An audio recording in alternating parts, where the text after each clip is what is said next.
Another edition of Riding Home as we get ready for the Peach Bowl, Christmas. Matt's French national team is in the World Cup championship, so congratulations, Matt, on that front. Um, I Yeah. don't know. I mean, I don't know So why you're laughing. We should all embrace our heritage. Hey, a couple of this week, we got to hear from Ryan Day. You wrote about what he said about Stetson Bennett. We got to hear from Kirby updating folks on injuries. Let's talk about Ryan Day and Stetson. Who has been one of the most unlikely stories in college football history, but nonetheless, it's been an amazing journey, but he still has two steps left to go here. yeah, someone asked him about Stetson Bennett Georgia's offense this week, and he said, "Well, it all starts with the quarterback. We know they have really good tight ends. They have a big offensive line. He's got some weapons, but it all kind of starts with him." And he's right. And he also talked about how crazy the month of December is, and Kirby will say the same thing. Just with recruiting, signing day is next week. You've got coaches leaving for other jobs. You've got the transfer portal, and you have to prepare for a bowl game for most teams. And in their case, a semifinal game with national championship aspirations still on the line. So there's a lot going on. He talked about how these coaches are getting no sleep right now. They're all on the recruiting trail, and then eventually they'll get back to start preparing for the games. But yeah, he has a lot of admiration for Stetson, his story, his journey, and he said it's been a joy to watch him. I'm not sure it's going to be a joy to watch him throw it against his defense on the 31st. I think that, and we can talk about that a little bit, but I the more I dig into this, Dean, the more I think that Stetson and the Georgia offense in general is going to have a really big game against Ohio State. And in that stadium, too, it just seems like they click a little bit different in that environment, on that field. And it's going to be really tough for the Buckeye defense. One with a not so great defensive line, and they'll even tell you that. I just think it's a really bad matchup for them. Well, I mean, you and I can participate in narratives from time to time. We try not to do that if we can help it. I'm still not ready to sort of pronounce every single thing I think about this game yet. I want to watch a little bit more of Ohio State, Matt, but in what I've watched, what you just diagnosed, and I know you and I talked yesterday on the Yeah. phone, so that's part of this, but um, I don't know. I think it's going to be challenging for Ohio State, and I think that the weird part of this whole thing is that I think the toughest matchup for Georgia is probably Ohio State, I guess. But the best team to me out there besides Georgia is Michigan. And I'm not sure that Michigan's going to have as easy a time as people suspect they will with TCU. I mean, TCU lost their most recent game that they played, obviously, but they're gutty. They understand how to play. Um, the Michigan game started at 9.5, Matt, and it's regressed to 7.5. Georgia started at 6.5. Now it's inching up closer to 7. I would not be surprised if Georgia wound up close to 8. I think that for Michigan, this line getting below 7, that might be a little hard to believe, but um, I think those numbers, more accurately more accurately are based in reality. I think Georgia's more than a touchdown favorite over Ohio State. I don't know that they're a 10-point favorite. I do want to touch on this just real quick since I was at the Heisman over this last weekend in New York. I mean, CJ Stroud's a tall, thin guy. If you watch him, he's a really good quarterback, but he's human, and he is not completely on the money with every single ball every single time. He is like everyone else, susceptible to pressure.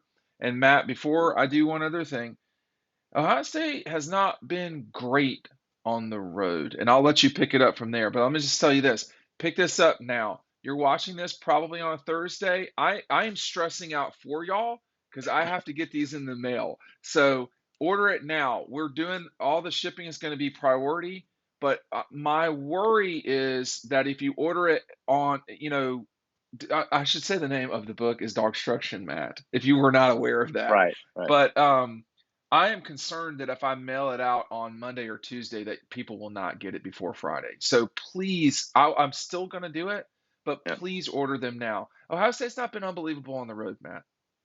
No, and when I dig into this game, I feel like I'm saying the same thing as I did in previous games, whether it's Bo Nix in Oregon, Anthony Richardson in Florida, Hendon Hooker against Tennessee. The only way I see them beating Georgia is if their quarterback has the game of his life. And I feel the same way about CJ Stroud He and could. Ohio That's the State. He problem. could. He is a very talented quarterback. Georgia recruited him. They know what he can do. They did not really recruit their linebacker, Steel Chambers. I think Kirby knows that, hey, we know what we're going to do on offense, but I do think it could be a tough matchup against Georgia secondary. They're going to go after Keely Ringo like other teams have.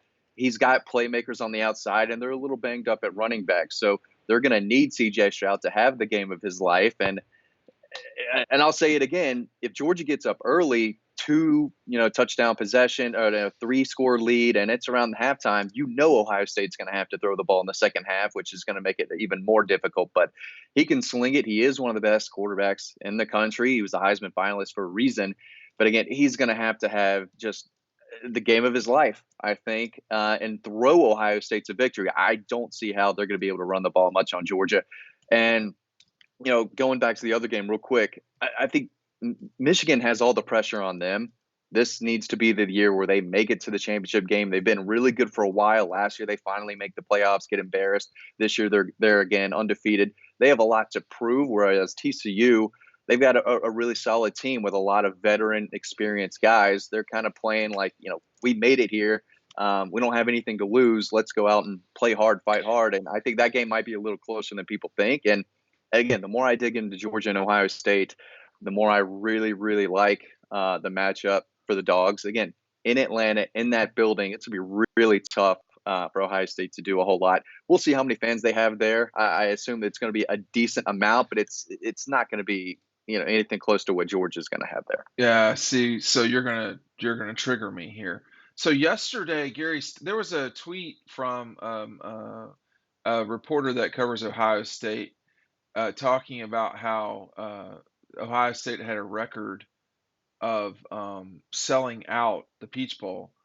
That like I don't mean this towards that particular person. A little bit, but Well, I mean it towards our the people that do yeah. what we do for a living. Y'all, you're okay. It's okay to use nuance and allow people to have a fuller understanding of everything. I do not know the situation at Ohio State. I'm not going to speak to that. I'm going to speak to, generally speaking, how this goes. People at universities sell tickets. They sell them before they know where the tickets are going. Where before Georgia knew they were going to the Fiesta Bowl, or before they were going to the Peach Bowl, they knew that they had their tickets purchased.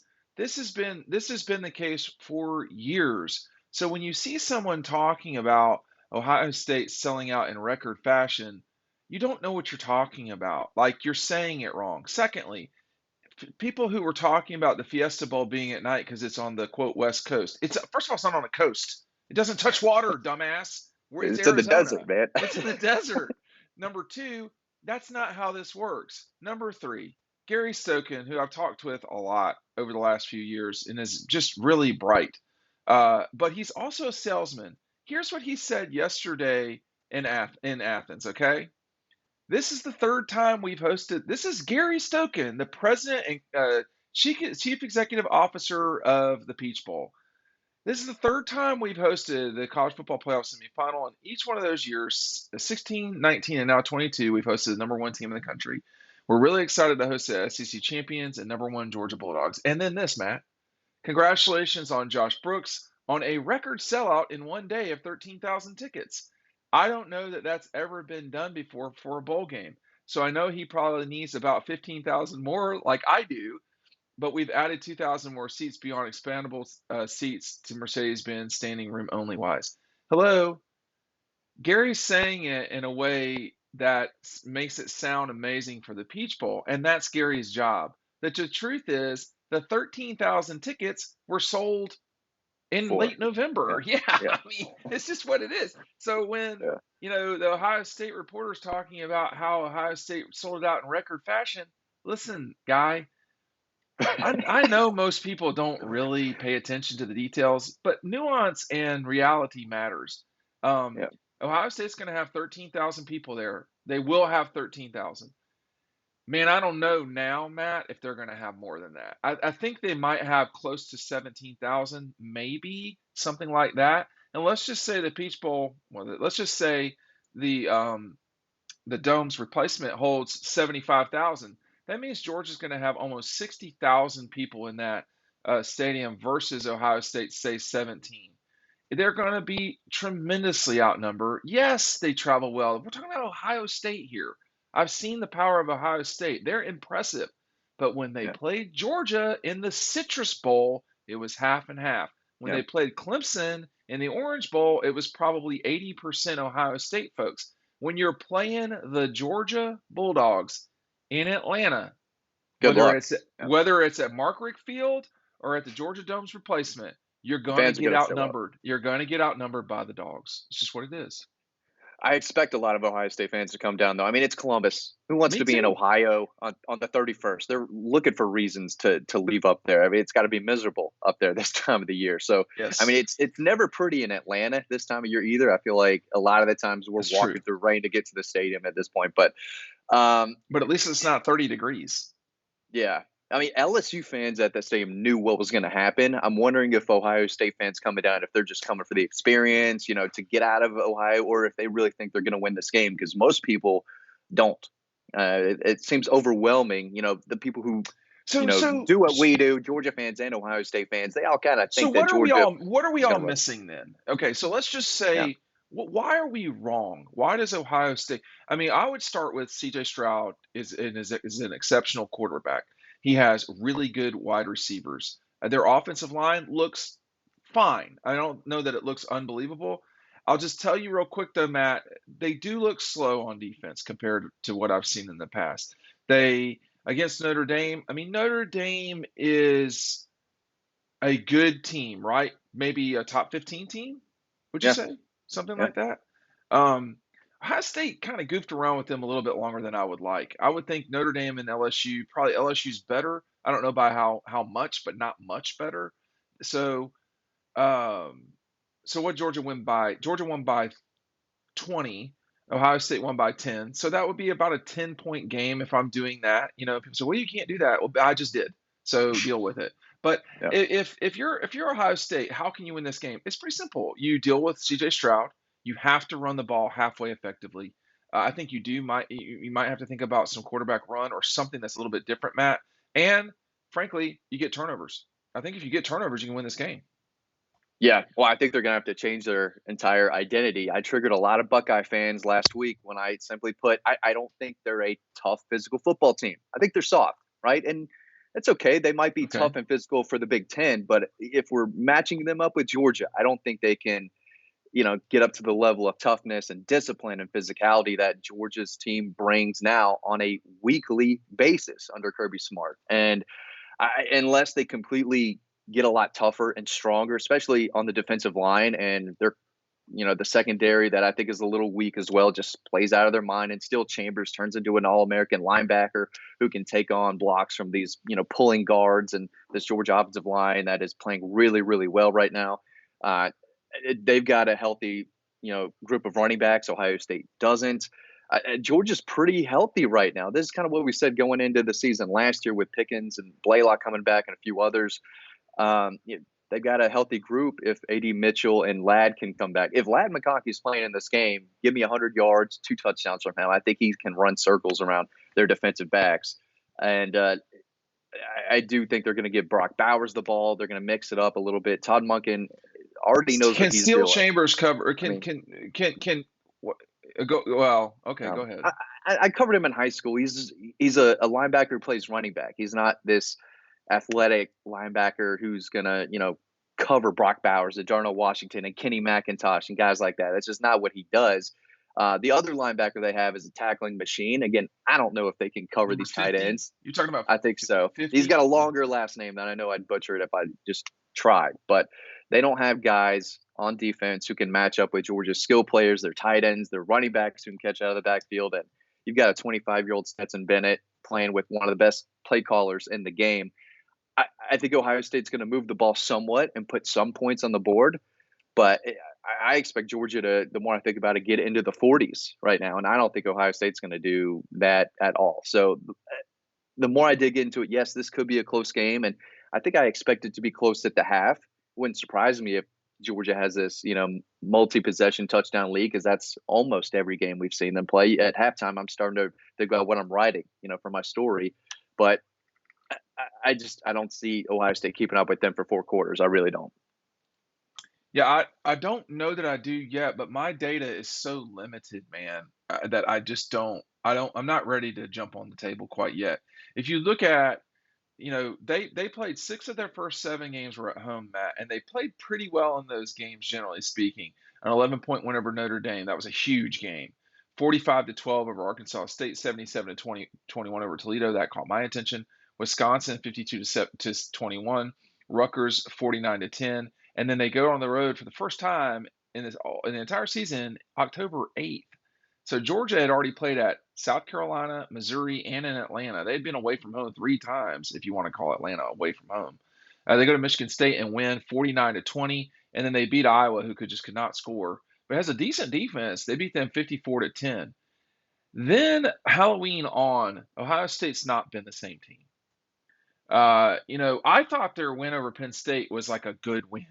I mean, like USC's win over Oregon Right. State, that was a good win. They beat Penn State 44-31. They had to pull away at the end of the game. I don't care. You get credit for that. They won that game. They I don't know if they played well or not, I have to say, but they won the game.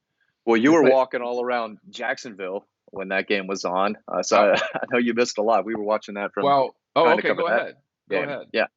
I got to watch a little bit of that game more than you did, but I thought Penn State fought hard. But when They that did. game ended, I said, okay, Ohio State's they're a good team. They're a top 3 team in the country, and I thought they played like it then. So their wins against Penn State and Iowa are 2 of their best wins, probably the 2 best wins that they have all season. And you're right. I think Northwestern was after that. Obviously, we Yeah. saw what happened at I was about to Michigan. get to all that. Yeah. Maryland, I mean, their quarterback played really, really well, did everything he wanted against Ohio State's defense. So you can continue to go with your thought, but Well, I agree. let me just say this. I mean, they did not play well against Northwestern, period. It was a bad weather game. It was Yeah. bad, but they couldn't run. Got back home 46 to 14, 56 to 14 against Indiana. And then Maryland, they won that game on the last play of the game, which became a touchdown for Ohio State. And then Michigan in the close of their season, 3 of their last 6 games, they allowed 30 points or more. That had not been allowed previously. So 3 of their last 6 games, but 3 of their last 6 games, excuse me, 3 of their last 5 games, Matt, I misspoke. Penn State, uh, Maryland, and Michigan, 3 of their last 5 games, they permitted 30 points or more. 3 of their last 5 games were on the road. They cannot play like they did against Maryland, and Northwestern or Michigan and be in a competitive game with Georgia. Georgia will smoke them if they play like that. Um, but I'm going to go back and finish watching these games for Ohio State: Notre Dame, Penn State, Northwestern, Maryland, and Michigan. I want to watch those 5 games, the bulk of which, well, all of which except one they won. So it will give me a good understanding of where they were. I don't need to watch them play Wisconsin, a team that fired their coach, I believe, later that week or Yeah. heading into that game.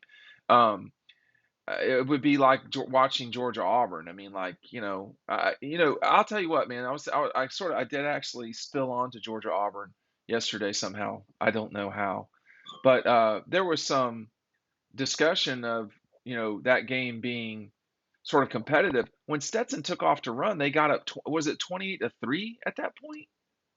They got Yeah. 21 to 3. I mean, people were I, pissed off. You could feel the yeah. angst at 21-3 in the fourth quarter, Matt. That's where Georgia's at right now. Yeah. And I think they struggled in the first quarter, and that game did not Yes. get off to a hot start. But, um, yeah, I think I, I think they're going to win this game pretty handily, Dean. Just the more I dig into it, I didn't know that their defensive line was. I thought they were better. I did some research on what Ohio State fans and analysts are saying, and they're worried about the defensive fronts. Um, their linebackers are tough and physical. They're not super athletic, but and they're I not do think they're thin at fast. cornerback. Yeah, They're and they're not fast. yeah. Kirby has the best defense because their linebackers run sideline to sideline, both of them. I mean, they Like cover Dim, so much ground, and they have a lot of mass in the middle. Ohio State has a lot of young talent on the defense. They're not there yet. Just real tough matchup. Demus Smile London looks fast. Demus Johnson does not look fast, but he kind of is. And, Yeah. he is a very good middle linebacker. I think there are some concerns, generally speaking. You've lost Nolan Smith and you've replaced him with Chaz Chambliss, who I think can get to the quarterback, but he wasn't a starter for a reason. I think the corners are going to be challenged in a very big way. Keeley has got, a very big responsibility in this game in particular. And look, the new favorite thing for Georgia fans right now is to be all over Keeley, which is fine. Hey, that's your prerogative. But I just know that he's going to try to make one play that changes this game. Malachi Stark's probably the same way. Christopher Smith doesn't try to change the game, he does. And that's the difference between him and a lot of other people. Yeah. And then Lassiter, those four guys are going to have to sit in there and fight. And just because someone gets a great play, I mean, Ohio State's going to have great plays. They should have great plays throwing the ball. Just because that happens doesn't mean, I mean, it's irrelevant. The next play is the only thing that matters. So I think that there are concerns. Is Ladd healthy? Is AD fully healthy? Is Orr McClendon going to be back? You know, you know, I don't know, other stuff, whatever you want to say. I mean, has Mark Richt lost control of the Redcoats? There's always worry with with when you're talking about Georgia heading into a big game. But I have to say that although I want to watch more of Ohio State, I have not watched enough. That the initial results, Georgia should be favored. They are favored, and they should win this game. I reserve the right to change that mind, but I will be watching these games closely, Matt. Yeah, I think at the end of the day, I do think they'll probably throw for 300 yards. We're going to see some big plays from Marvin Harrison Jr., Mecca But can they run on Akuba. Georgia? No, but I think they Well, can then get they're up and not down going the to win. field. My thing is, are they going to score touchdowns? It's nice to get down there into the red zone, but if you want to be Georgia, you're not. You can't kick field goals. You have to get into the end zone, and maybe they do a couple times. It wouldn't surprise me at all. Do they get in the end zone 4 times, 5 times to keep up with Georgia? That's why I just can't see it happening. Someone else can look this up. We read the comments. We don't always comment back, unfortunately. But um, I mean, how many teams have scored 30 points or fewer on Georgia and won? I mean, it's not a lot. So, it's 2 touchdowns. That's just not gonna get it done. You're gonna have to, uh, you're gonna And have to they score. need the big plays. They need Well, the I 60 think they, yard bombs I and think the they can 50 get yard big bombs or plays, something. Matt. Yeah, Am I yeah. wrong? I mean, LSU did. Who else did though against Georgia? There's not been tons of big plays. And Anthony Florida, Richardson had a yeah, long yep. touchdown. I think Spencer Rattler had a one Yes, long pass yes, against Keely Ringo. and I then think threw a Kent pick. State had one, and then he threw a pick. So uh, you can, but that's the only way you're gonna have to beat Georgia. You So have you to don't. challenge them, and you have to take those opportunities because sometimes they are going to be there. But he's going to need protection too. So there's a lot that goes into it. But they have to challenge Georgia down the field. You can only nickel and dime them so many times You are down the skeptical. field. You are skeptical that they can drive it on Georgia. See, I think everybody can get a drive in a game. Consistently, consistently. Okay. Yeah, I Okay. mean maybe that opening possession where they script 10 to 12 plays, that seems like everyone's best shot to get on the board against Georgia before they make adjustments. So I can definitely see them marching down the field, getting the end zone, and then Georgia kind of steps it up and you see something a little different. But you're not going to nickel and dime them down the field multiple drives and get into the end zone. They need those big plays, multiple big plays to keep them in the game, and they're going to have to make stops. I don't know when it's going to be, but it's going to be really tough You to can't. stop Georgia. And This uh, 30-point madness from Ohio State's defense, like that's not gonna work. yeah, they're This giving is up the. that kind of easily against less talented quarterbacks and offenses and play callers. So, I mean, um, in terms of scoring offense, Georgia's one of the best ones in the country, along with Ohio State. And the worry, I clicked the wrong button. The worry has been um, on the Ohio State side is that they quote can't stop anybody. I think we know Georgia's the number 2 scoring defense in the country. The problem is they're the number 11 scoring offense in the country, almost at 40 points a game. Ohio State's at 45 points a game, number 2 in the country. Tennessee is number 1, Matt, at 47. They scored 13 against Georgia. I mean,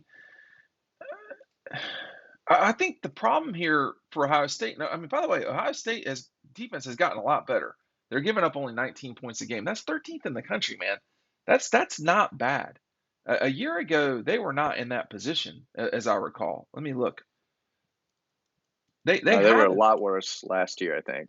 they have improved. Yeah, I mean they allowed 23 points a game. They're 38th in the country last year. And last year, um, obviously just a train wreck of a game against Michigan, 42-27. They gave up 40. They gave up 42 to Michigan. They gave up 45 to Utah. They gave up 31 to Purdue. So at the end of they gave up 31 to Minnesota. They gave up 35 to Oregon. So they've gotten better, but man, I don't know though, Matt. I mean, Minnesota, Oregon, uh, Purdue, Michigan, and Utah. I mean, it's not dissimilar to this season with the amount of 30-point games that they've given up. You cannot give up that many 30 points. Like this season, it's been Penn State, Maryland, and Michigan. So they have gotten better, excuse me, with 3 versus 5, but they've yet to play Georgia, so they could get very close to that number. I mean, I would have to go. I'm just straight up curious how many times Georgia's given up 30 lately. I know they did against LSU. Last year they gave up 41 against Alabama. This year they gave up uh, 30. I'm saying over 30, so that would not include that number. Um, it's just Not a it's lot. just, it's just been tough out there. I mean, Florida, the Gators It's and tough out there. Alabama have both scored over 30 against the Dogs in 20 and 19. I think LSU was the only team. Yeah, they were. And it's 37 points. I mean, Matt, it's just tough to score on Kirby. Why? As we wrap up, why? He's the best defensive mind in the game right now. I mean, he's got the experience. He's worked under the GOAT, the best. He was hired for a reason, and he's recruiting 5-star talent. And so when you know what to do and you know where the pieces to the puzzle go and you can make it work and you've got all these talented kids doing what works, he's turning this defense into a machine and this program into a machine where you're just replacing guys and replacing. And the fact that when they are blowing teams out, you get those second stringers in to get that experience. He talks about that all the time. When it's time for guys to start, they already have playing time because they've come into Yeah. games and they've seen some level of experience early in their career that helps them. And again, a lot of it's the culture. These kids work hard. They love Georgia. They know what their job is. They push each other.